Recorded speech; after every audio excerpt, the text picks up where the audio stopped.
Russia attempted to interfere in the last election and continues to engage in malign operations to this very day, Ray said. Our democracy itself is in the crosshairs, Nielsen said. We continue to see a pervasive messaging campaign by Russia to try to weaken and divide the United States, Coates said.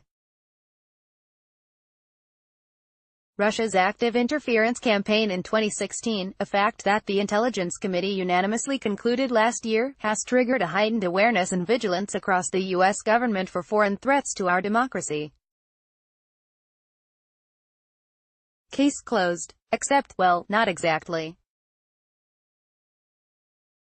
Because there's one person in the White House who has publicly disagreed with the sentiments offered on Thursday by Nielsen, Ray, Coates and others. And his name is President Donald Trump.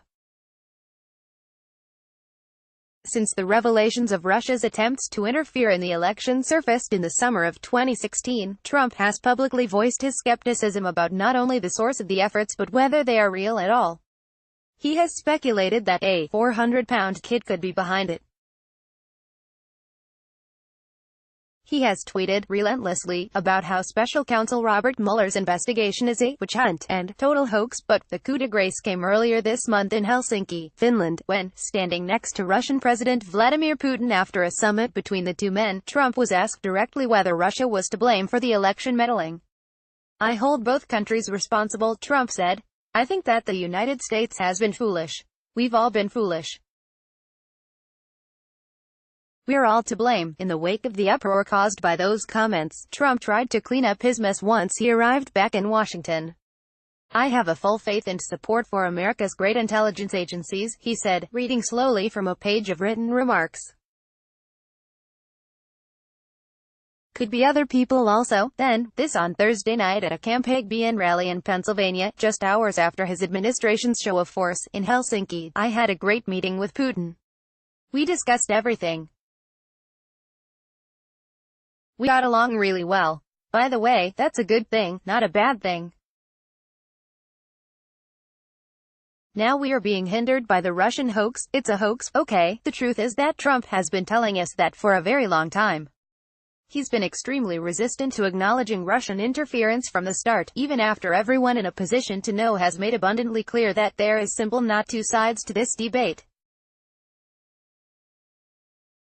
Russia interfered. The end. Trump doesn't say what Ray, Nielsen and Coates said on Thursday for a simple reason: he doesn't totally believe it.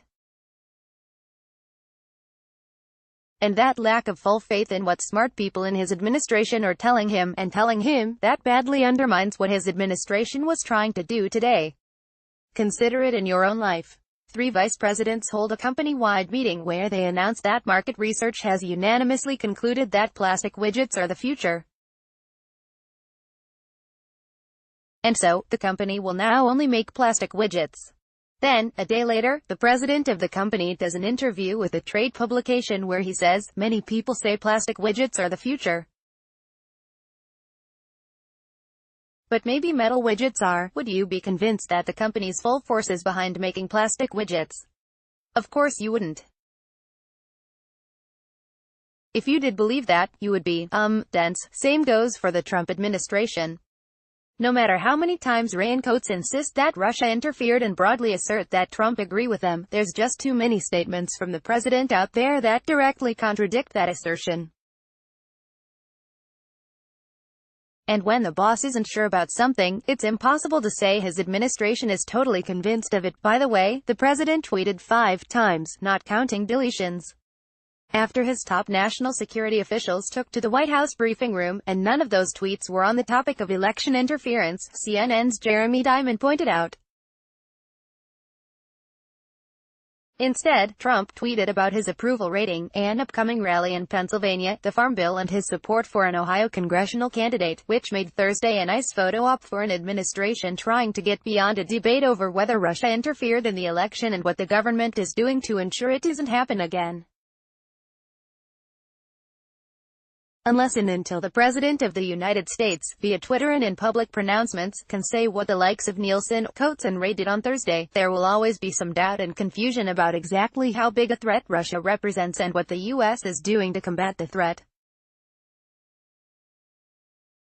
And that uncertainty is exactly what Russia wants.